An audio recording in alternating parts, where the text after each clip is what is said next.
ntitwizera iyo dufise ayo mazu gusa, kandi ntitwizera niyo dufise ivyo mw'isi. Twizeye kubwo kugira ivyo mw'isi twahava tumera nka wa mutunzi. Ko umutunzi yaragize ivyo afise, ibigega, aranavyiratira, aravuga ati mutima wanje ruhuka, nurye, nunwe, umererwe neza.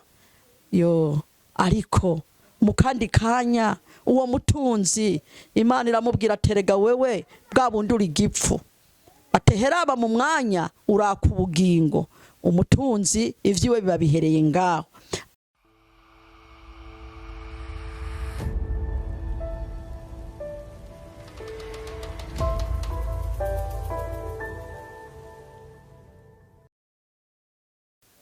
Nshuti bavandimwe dusangiye urugendo muri Kristo Yesu, turabaramukije mu izina ry'uwo mwami wacu Yesu Kristo, tubifuriza igitondo ciza.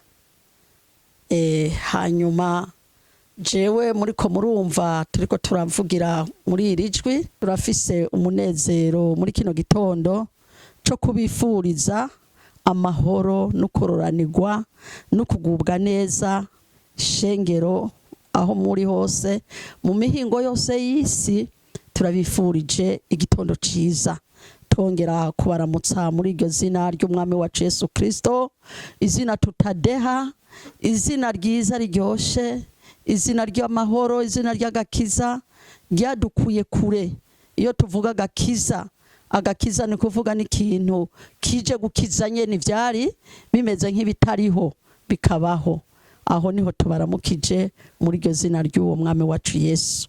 Hanyuma izina ryanje nkaba nitwa Ntirabampa Frederic, umukenyezi yubatse kandi akaba afise umugabo umwe gusa. Nuko nshuti bavandimwe, ijambo tugire tuvugane ni ijambo rivuga ukwizera. Ukwizera niryo jambo ryiza nkunda mu bugingo bwanje bwose, kuko iryo jambo ukwizera ryavyaye ibintu vyinshi cyane. Ukwizera kwavyaye ivyizigiro, kuko iyo umuntu atagira ukwizera n'ivyizigiro vyiwe biba kure. Erega utizeye ntazobona umwami. Uyu munsi rero ukwizera kw'abakristo kugenda kunanira benshi kandi bitwa ngo n'abakristo, ariko umwami wacu Yesu yavuze ati utizera ntashobora guhimbara uwamuhamagaye. Rero mu kwizera harimwo nihamagarwa, kuko iyo umuntu yizera ijambo ahamagariwe, akamenya ati uyu ampamagaye ni umunyakuri, uyu munyakuri rero ko ampamagaye nkwiye kumwitaba kandi nkamwitabana ububangutsi, nkamwitabana igishika. Uyo mwami wacu Yesu rero yaduhamagaye, dukwiriye muri iki gihe c'iherezo, igihe tubona kigoye, kuko tutizeye umwami wacu Yesu Kristo ngo twizere ihamagara ryiwe. Ibihamagara uyu munsi bene data muriko muranyumva ni vyinshi. Uyu munsi hariho abahamagagwa bahamagariwe ukwizera kutariko. Ukwizera kutariko nako bene data itandukaniro ryako niri. Itandukaniro ry'uko kwizera kutariko, aho kukwigisha ko ukwizera umwami wacu Yesu kugukura mu rupfu kukagushikana mu bugingo, ahubwo rero haca haza ukwizera kundi gusigaye kuvugwa muri iki gihe c'iherezo. Bakundwa muriko muranyumva, ukwizera kw'iki gihe ni wakire bijya na biriya nk'uko muhora muvyumva. Wakire inzu nziza, wakire igerekeranyije ko, wakire amafaranga, wakire umugabo, wakire umugore, wakire bene data muriko murankurikirana. Uko kwizera ntaho gushobora kudushitsa, kuko ivyo ukwizera Imana iyo itanga ubugingo ivyo bisanzwe birimwo, kuko vyose biri mu isi kandi uhoraho yayihaye isi abana b'abantu n'ibiri muri yo kugira ngo babibemwo. Rero umuntu yokuzanira ukwizera kunda akakubwira ngo ni wakire, akira viza ngiyo ndayiguhaye, none giyo viza ataco wewe wamye warayitegekanije ko ugira wapfa kuyakira uko nyene bigakunda. Uko nukwizeza abantu kutariko. Sinovuga ngo ni binyoma, kuko mvuze ngo ni binyoma noba nsa n'uciriye urubanza abo babivuga, mugabo kandi nabo bakwiriye guhindura imvugo. Dukwiye kubwira abantu ukwizera umwami wacu Yesu Kristo, kuko muri Kristo Yesu niho vyose bibonekera, niho vyose tubironkera, niho vyose nukuri. Uko nukuri jewe narabibonye kandi ndabishingira intahe. Bene data, twizere umwami wacu Yesu Kristo. Mwiherezo ry'iwawe wizere umwami wacu Yesu Kristo.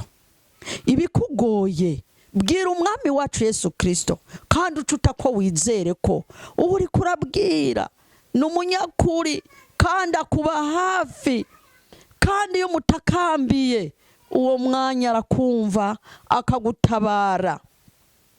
Ukwizera ntigutetereza, oya habe na gatoya. Ukwizera ntigutetereza mwene data mukundwa.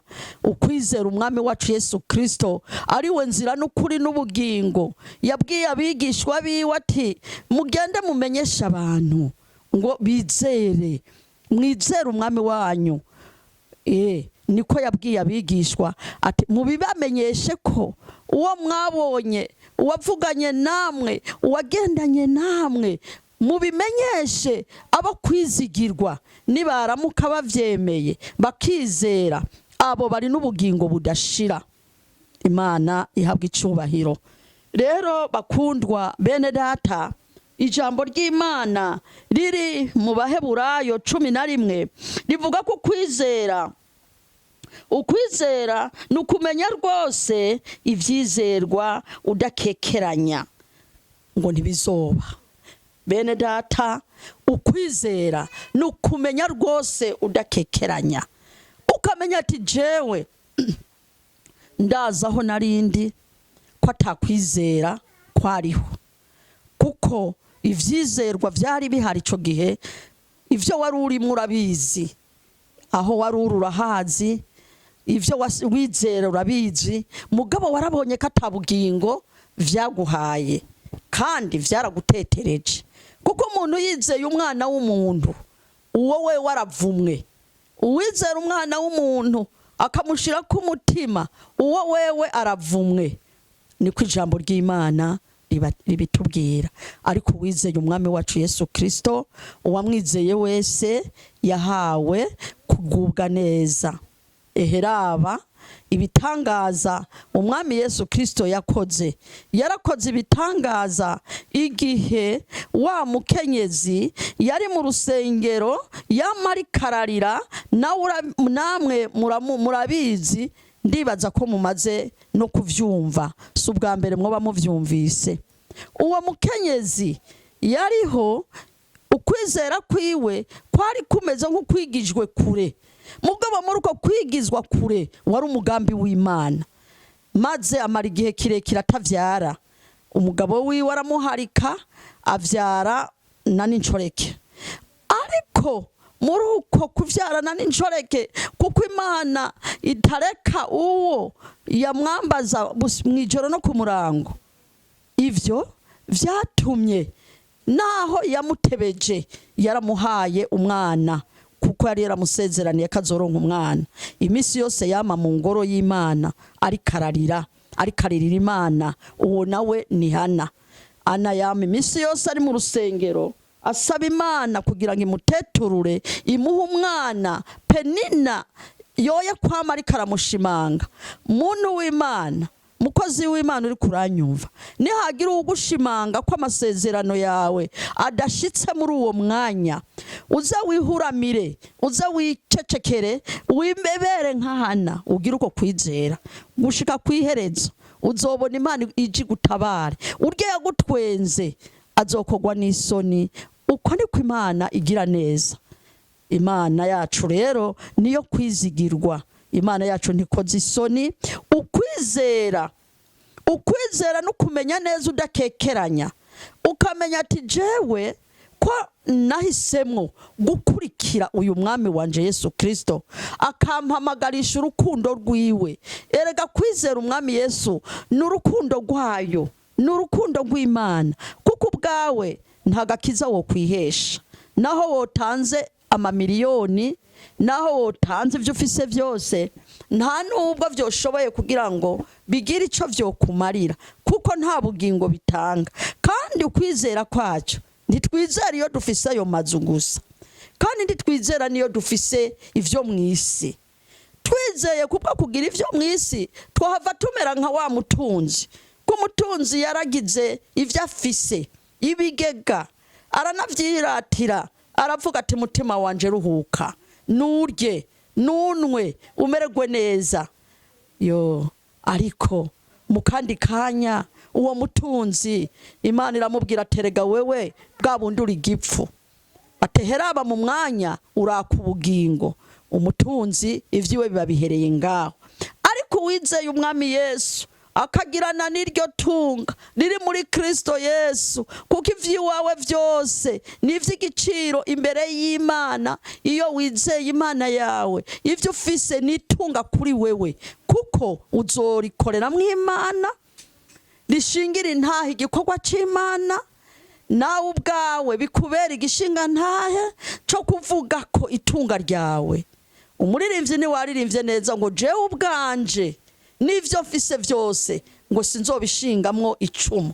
Rero ivyo ufise vyose mwene data ubishime mw'Imana, ubikorere mw'Imana, ubikorere mw'iyo Mana wizeye iyo Mana. Ntuhave uvuga ngo uri gukorera Imana kandi bijya vyiwawe uvyerekereza kubakubwira ngo zana ibi niho vyawe bigenda neza, zana bijya na biriya, nkuko turiko turabibona muri iki gihe. Ariko bimeze, abantu benshi bariko barazimiza abantu, zana amafeza, zana amazahabu, zana amafaranga, ivyo ufise bisohokane, bishire hanze, bagahenda abantu bakabizeza ivyo kumera nk'ababambura, bakabizeza ibitari vyo. Abo bantu bameze nk'iki, nk'umwonga upfa gutemba utagira aho ugarukira. Ariko hamwe no kumenya ubwenge, c'ubwenge mwene data ukerebuke, wizera umwami wacu Yesu Kristo, n'ivyawe bizogenda neza, niho ivyawe bizotora inyishu. Amagogo ufise uhora hazoza yagukure. Umwami Yesu uzomwambaza nawe azogutabara, kuko abamwizeye ngo ntibazokogwa n'isoni, ahubwo abamwizigiye bose bazohabwa ubugingo budashira. Rero iyo turiko turashingira intahe igikorwa Imana idukorera, ntidushinga intahe kugira ngo twinezereze, ariko turiho kugira ngo dushinge intahe y'ubugingo budashira. Ubwo bugingo budashira bubonekera muri Kristo Yesu, ubwo n'ubutunzi nyakuri, kuko ubwo ntibuzonyagwa n'umwana w'umuntu, ariko buzoserukamwo icibare cawe wiziganirije. Bizoboneka mw'icibare cawe wiziganirije niwakora igikorwa corico cose ufise ukwizera. Ukwizera ntigukekeranya, kuko ukwizera ntikuzokubwira ngo tanga amafaranga yawe uronke visa. Tanga ivyo ufise kugira ngo ubisohore, hanyuma ni watanga ivyo ufise uronke rero ivy'Imana. Imana nayo igomba kwitangira. Ariko Aburahamu bakamutanga kwa karorero, ariko Aburahamu ntiyakoze nkuko bo bakoze. Imana yacu nihabwa icubahiro, Imana yacu nishimwe.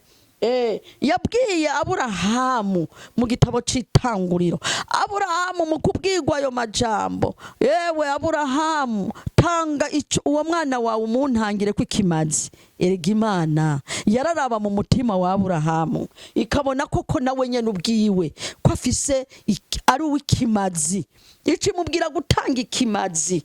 Kuko Imana yararaba ikavuga ati jewe Aburahamu reka ndamubwirira ijambo, nubwo umwana mufise ari umwe, nanje dabo kunyubaha n'urukundo afitiye no kwizera ko ndabe ko yizera ijambo ndamubariye. Aburahamu yemera gutanga ikimazi, yemera kuvuga ati icyo Imana ivuze ntegerezwa kugikora. Ariko uyu munsi abantu barareka icyo Imana ivuze bakizera ivyo abantu bavuze. Niwizera ivyo abantu bavuze uzoba usa n'uri kurayorera mu mwonga. Ariko niwizera ijambo ry'Imana, ijambo ry'Imana ry'ukuri, ijambo ryiza, uzoronka ibitashoboka kukumaramaza, kuko Imana yacu ntimaramaza. Oya, Imana yacu igira neza. Rero abantu benshi iki gihe, abigisha benshi iki gihe bigisha abantu bavuga ngo Aburahamu yatanze umwana we w'ikinege, ngo yemera kumutanga kw'ikimazi, ngo niho rero urumva bakadendekeranya. Ariko mwene da turi kuranyumva no kubwira ngo ni wizera umwami wanje Yesu, wizera umwami wawe Yesu, hanyuma icyo wokora ugikora urongowe na mpemu yera. Abavugishwa n'Imana nibakwizeza ivyizigirwa vy'ukuri kw'ijambo ry'Imana rivuga, abo bazoba ari abakunzi b'umusaraba. Kuko abatari abakunzi b'umusaraba bizeza abantu biri mu isi gusa, ariko ivy'ubwami bw'Imana bakabibakinga. Mwene da turi kuranyumviriza, ugira ukwizera, wumve ukwizera ko ari ukukuri. Aburahamu yarizeye Imana, Imana imugirira neza. Abavugishwa n'Imana bose barizeye Imana ibagirira neza. Abo sinokwirirwa ndabadondagura, kuko uravye mu gitabo turiko turavugiramwo ariko jambo ry'Imana nyene, uzogenda urabona ivyizigirwa by'abandi nyene bagiye barizera Imana, kandi Imana ibaseruka ko nk'Imana y'ukwizerwa. Imana yo kwizerwa igira neza. Iyo wayizeye ni kumaramaza. Ehera Yosefu ntiyizeye ivy'abana b'abantu, ntiyizeye ivyo yasanze kwa Potifari. Oya, iyo yizera ivyo yasanze kwa Potifari, ko hari habonetse n'ikijya kintu kivuga ngo ndagukunda Yosefu, ingo ukora ibi. Yosefu ati yamara ivyo birengeye Imana, ntibirengeye Imana nizeye, ivyo nibihumanya. Yosefu yamenye gutandukanya kubwo kwizera yarafise mu mutima. Yarafise ukwizera Imana, aravuga ati jewe ijambo ry'Imana nizeye rimbuza gukora icaha. Ati mabuja sinoga gukora icaha, ntibishoboka uko databuja ntibikunda. Databuja ni uri nyenewe. Ukwizera, abagendanye ukwizera, ego naho hobamwo guhamwa kubwo kwizera kwawe. Bishoboka ko ushobora guhamwa mu miryango bo bafise ibindi vyizerwa bizera, ariko wewe wizera Imana y'ukuri bakaguhagurukira. Emera baguhagurukire, mugabo uko kwizera ukugumane, uko kwizera wemere, utari gupfa rugukira. Jewe ndemera, sishobora kwemera kujana nibitajanye n'ijambo ry'Imana. Ehera aba basore bacu batatu, Shadraka na Meshake na Abedenego, mu gitabo ca Daniyeli baravuga ati yamara twebwe mwami ntahura umwami utegetse. Murambabarira, sindiko ndavuga ngo umwami twomugarariza, oya, ariko ndiko ndavuga ibijanye nuko hari kinyurane kijanye n'ivyizigiro n'ivyizegwa abo basore bari bafise. Bari barabwiwe gusenga ibigirwamana, yuko ababisenga bose ntibazoraga ubugingo budashira, kuko bari bazi ko Imana yari yaravyihanije. Baravuga ati ntidushobora gusenga iki kigirwamana cawe, ariko ntibavuze ngo twogisenga ntaco ngo n'abandi bose bariko baragisenga. Nk'uko uyu munsi abantu bashobora gukondorera inyuma y'ukwizera kutariko, abantu benshi bakabikunda, bagakunda ivyo bavugishwa ngo hariya hari umuvugishwa, hariya hari uwumbarira ivyanje, ivyanyegejwe, ivyahishijwe, hariho uwuza kubimpishurira. Aho kumenya ngo ijambo ry'Imana rirahishura ni waryizera, rizoguhishurira, rizokumenyesha ivyo utaruzi. Ijambo ry'Imana ni vyose muri vyose. Izere rero mwene data ijambo ry'Imana, mukundwa wa Kristo, we uri kurankurikirana, wizigire ijambo ry'Imana uryumve, kuko ijambo ry'Imana ryatumye ibiriho byose bibaho kubw'ijambo. Yohana 1 ku murongo wa mbere nyene ati ibiriho byose vyaremwe na jambo. Rero ivyo ubona byose wewe ubona umengo bimeze nk'ibiguhanze, izere umwami Yesu, uraza kubona inyishu. Imana irakugirira neza. Ivyo ubona vyananiranye, ivyo ubona vyagutunguye, ivyo ubona yuko aramananiza, ndakumenyesha uyu munsi ni wizera umwami Yesu, ukizerera ijambo ry'Imana udakekeranya, ukamenya ati jewe mwami ndaje uko ndi kose unyakire, ndaje uko ndi kose unyemere, ndaje nk'umwana mu rugo kwase, uko ndi kose ndaje. Imana irakugirira neza niwagira uko kwizera, ko kwizigira Imana itamara amazi datetereza. Nuko mukunzi wanje uri kuranyumva, wizera iyo Mana, na twese twarayizeye kandi twarabonye inyishu iva mu kwizera. Inyishu iva mu kwizera n'agakiza gatsindaje kuzuye kadatetereza, gakuru abantu mu rupfu. Uko kwizera umwami Yesu uhanga amaso mu ijuru, kuko ni ku mwanditsi wa Zaburi yavuze, Zaburi 121 iravuga ati nzunamurira amaso yanje kuhoraho, atugutabagwa kwanje niho kuzova. Ntiyavuze ngo nzunamurira amaso kubori bariya na bariya kuko nabo bagowe ivyabo, ariko ukwizera gutuma tunamurira amaso Imana yacu nayo ikiyerekana nk'Imana. Imana yacu nihabwe icubahiro.